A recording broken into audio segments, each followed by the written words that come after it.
আহ, বক্তব্য দিয়েছেন।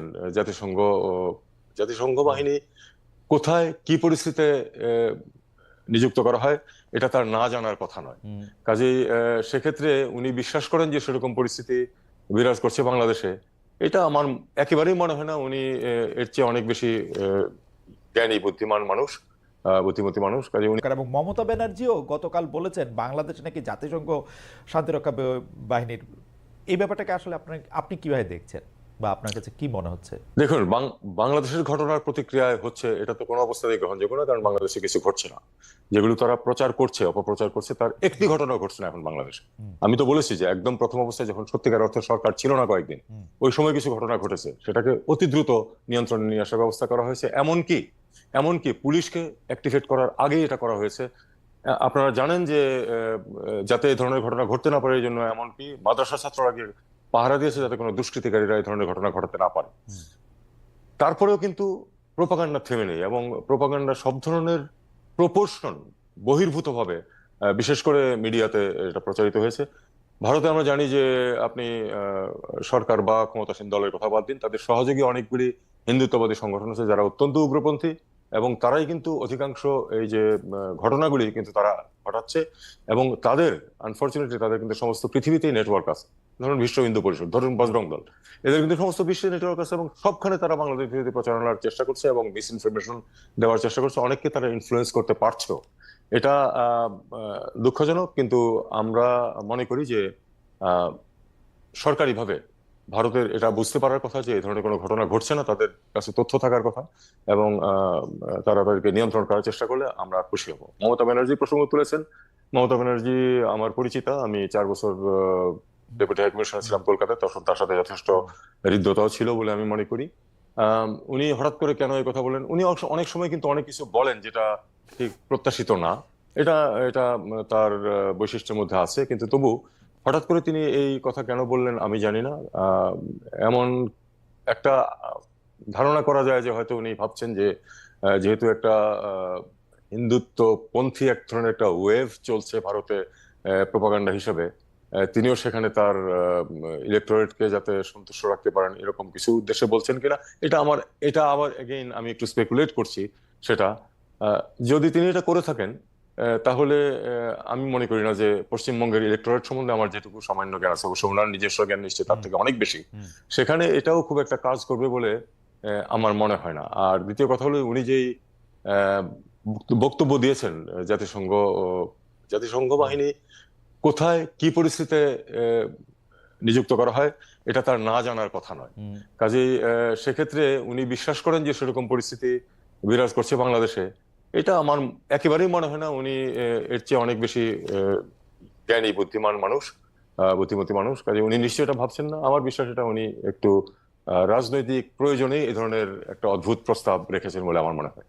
আপনার কাছে কি এই কথা মনে হচ্ছে কিনা যে মানে পশ্চিমবঙ্গে আমরা দেখেছি যে মমতা ব্যানার্জি অর্থাৎ তৃণমূল কংগ্রেস এবং বিজেপি সব বিষয়ে মুখোমুখি থাকে, মানে এরা ভাত খাইছে বললে এরা রুটি খাইছে বলে, এরা সাদা বললে ওরা কালো বলে, মানে কিন্তু বাংলাদেশ প্রসঙ্গে গতকাল আমরা মমতা ব্যানার্জি এবং বিজেপির নেতা শুভেন্দু অধিকারীকে প্রায় একই জায়গায় থাকতে দেখলাম। মানে মমতা ব্যানার্জি বলেছেন জাতিসংঘের শান্তিরক্ষা বাহিনী নিতে আহ্বান, আর ওদিকে বেনাপোলের কাছে এসে সরকারের বিরুদ্ধে পেট্রাপোল বন্দরে বিজেপির নেতৃবৃন্দ মানে শুভেন্দু অধিকারীর নেতৃত্বে তারা বিক্ষোভ করছেন, পেঁয়াজ দিব না, আলু দিব না, মানুষকে ঢুকতে দিব না। তো আবার আপনি মিডিয়ার কথা বলতেছেন, বাংলাদেশের সোশ্যাল মিডিয়ামে আমরা কিন্তু দেখতেছি যে সব কিছুর মধ্যে একটা ইন্ডিয়ার জুজু দেখা, একটা ভয় দেখা। সরকারের মধ্যে আমরা এটা কি সরকারের পলিসিটা আমরা যদি একটু জানতে পারতাম, যে একটা তো আছে যে মুখে সারাক্ষণ ইন্ডিয়াকে তোষণ করা, যেটা আমরা মানে এর আগে সরকারকে দেখছি কারণে অকারণে, যেটা নিয়ে আসলে আমরা বহুবার আপনাদের কাছে গেছি, যে মানে ইন্ডিয়ার তোষণ, সারাক্ষণ ইন্ডিয়ার কথাগুলি আমাদের পররাষ্ট্র মন্ত্রণালয় বলে দিতেছে, এরকমও আমরা অনেক সময় মনে হয়েছে। এই সরকারের পলিসিটা কি আসলে সার্বিক বিবেচনায়, যে তারা কি আসলে মানে যেহেতু একটা পপুলিস্ট জায়গা, এরকম যে ইন্ডিয়াকে একটা গালাগালি দিলে বা ইন্ডিয়াকে একটা বকা দিলে, কিছু মুখে কিছু কথা বললে সেটাকে পাওয়া যায়, নাকি ইন্ডিয়ার সাথে কূটনীতিক সম্পর্কটার ব্যাপারেও একটা চিন্তা আছে? আমি একটু প্রশ্নটা লম্বা করে ফেলাম সেজন্য দুঃখিত। মানে মানে বাজারে অসুবিধা নেই। কথা আছে, বাজারে কথা আছে এরকম যে ডক্টর মোহাম্মদ ইউনূস নাকি নরেন্দ্র মোদীর সাথে কথা বলতে চেয়েছিলেন, কিন্তু তারা আসলে মানে তিনি সময় পান নাই, কথা হয় নাই, কথা হচ্ছে না, আগাচ্ছে না কিছু। বাংলাদেশ আর ইন্ডিয়া সম্পর্কে একটা গিট্টু লেগে আসে। ওকে, আপনি অনেকখানি প্রশ্ন করেছেন, আমি একটু উত্তরটা একটু জি সংক্ষেপে বলার জি স্বাভাবিক হওয়ার চেষ্টা জি। করি। প্রথমে আপনি যে বাংলাদেশের সোশ্যাল মিডিয়ার কথা যেটা বলেছেন, তাদের কিন্তু ভারত বিরোধী কথাবার্তা আছে, আমি মানি, কিন্তু সেটার পরিমাণ আপনি যদি দেখেন, সেটা ভারতে বাংলাদেশ বিরোধী যে পরিমাণ ভয়ঙ্কর ভাবে প্রোপাগান্ডা চলছে, সে তুলনায় এটা কিছুই না। সেটা অত্যন্ত নগণ্য পরিমাণ আমাদের এখানে, আমি বলবো। আহ, ভারত কেন করছে এটা তো আমরা জানি না প্রথমে, যে কেন তারা এরকম ভূমিকা নিল। আপনি একটা জিনিস খেয়াল করে দেখুন, পাকিস্তান থেকে একটি জাহাজ এসেছিল পেঁয়াজ এবং কটন ইত্যাদি কিছু জিনিসপত্র নিয়ে। টেলিগ্রাফের মতো পত্রিকা সেটাকে বলেছে যে এটাতে অস্ত্র এসেছে এবং এটা ভারতের জন্য মানে নিরাপত্তার জন্য হুমকি, উত্তর পশ্চিমের সন্ত্রাসীদের কাছে মদদ দেওয়া হবে, ইত্যাদি ইত্যাদি। এখন এই ধরনের একেবারে কাণ্ডজ্ঞানহীন, আমি শুধু সূত্রহীন বলবো না, কাণ্ডজ্ঞানহীন কথাবার্তা বলার কোনো একটা মেইন স্ট্রিম পত্রিকাতে, টেলিগ্রাফের মতো, টেলিগ্রাফের অনেকের সাথে আমার খুব ভালো জানাশোনা ছিল কলকাতায় থাকতে, এটা অবিশ্বাস্য। এটা কেন যে ভারতীয় মিডিয়া এরকম একটা ন্যাক্কারজনক ভূমিকা নিচ্ছে এবং কেন তারা এটা করছে, সেটা তারাই ভালো বলতে পারবে। আপনি যদি সম্পর্কের কথা ধরেন, এটা কিন্তু সঠিক নয় যে, হ্যাঁ, আমরা যখন দায়িত্ব নেওয়ার পরে ডক্টর ইউনূস নরেন্দ্র মোদীর সাথে কথা বলতে চেয়েছিলেন, কথা কিন্তু বলেছিলেন, আমরা ব্যবস্থা করেছি, উনি আলাপ করেছেন। এরপরে নিউ ইয়র্কে যেটা দেখা হওয়ার সম্ভাবনা ছিল, সেটা সম্ভব ছিল না, এই জন্য যে আসলে নরেন্দ্র মোদী চলে আসার পরে আমাদের প্রফেসর ইউনূস পৌঁছেছেন, কাজে এটা আসলে তখন সম্ভব হয়নি। এছাড়া আর কোনো সুযোগ ঘটেনি যে একসাথে দেখা হয়। যদি সুযোগ সৃষ্টি হয়, এক জায়গায় দুজন থাকেন, তাহলে যে দেখা হবে না সেটা আমি বলবো না। তবে কথা হচ্ছে যে শুধু ওই দুইজনের দেখা হওয়াটাই তো বিষয় না, আমাদের সার্বিক জিনিসটা দেখতে হবে যে আমরা তো প্রত্যাশা করব না যে একটা ঠুনকো অজুহাতে ভারতীয় কর্তৃপক্ষীয় লোকজন বাংলাদেশের ব্যাপারে ওই আপনার যে হিন্দুদের নিরাপত্তা ইত্যাদি নিয়ে কথা বলবেন। আপনার মিডিয়া বলে সেটা হলো একটা কথা, আর অফিসিয়াল রুম থেকে যখন বলা হয় সেটা কিন্তু সম্পূর্ণ অন্য বিষয়। বাংলাদেশের হিন্দু সম্প্রদায় এবং সব সংখ্যালঘু এবং সংখ্যাগুরু সম্প্রদায়ের নিরাপত্তার দায়িত্ব বাংলাদেশের, এটা দায়িত্ব আর কারো নয়। কাজে তাদের পক্ষে এ নিয়ে কথা বলাটা আমি মনে করি যে এটা একটা রীতি বহির্ভূত কাজ।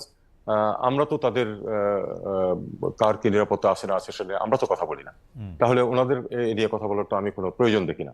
এটা বরং এটা বলাতে অসুবিধা হয়, যেটা অন্যরা আরো এনকারেজ হয় এটা নিয়ে স্পেকুলেট করতে। আর বিশেষ করে যেখানে এই তথ্যগুলি সঠিক নয়, আহ, একজন ব্যক্তিকে অ্যারেস্ট করা হয়েছে, সেটা সঠিক হয়েছে কি হয়নি সেটা কোর্ট দেখবে, সেটা নিয়ে বিবৃতি দেওয়ার আমি কোনো কারণ খুঁজে পাই না। ওকে। আর যদি আপনি সম্পর্কের কথা বলেন, আমি আগেও বলেছি, প্রফেসর ইউনূসও বলেছেন, আমি আবারও বলতে চাই, আমরা একটি ভালো কার্যকর সম্পর্ক চাই, দুপক্ষের আহ পারস্পরিক স্বার্থ রক্ষা ওকে। করে একটা কার্যকর সম্পর্ক আমরা দেখতে চাই। এখানে একটি কথা আমাদেরকে অবশ্যই মনে রাখতে হবে যে আমরা আহ, আহ, এটা স্বীকার করতে হবে যে 5 আগস্টের আগের সরকার এবং তার পরবর্তী পরিস্থিতির মধ্যে ভারতের সাথে সম্পর্কের পরিবর্তন হয়েছে এবং ওকে। সেটাকে মেনে নিয়েই কিন্তু আমাদেরকে এগোতে হবে।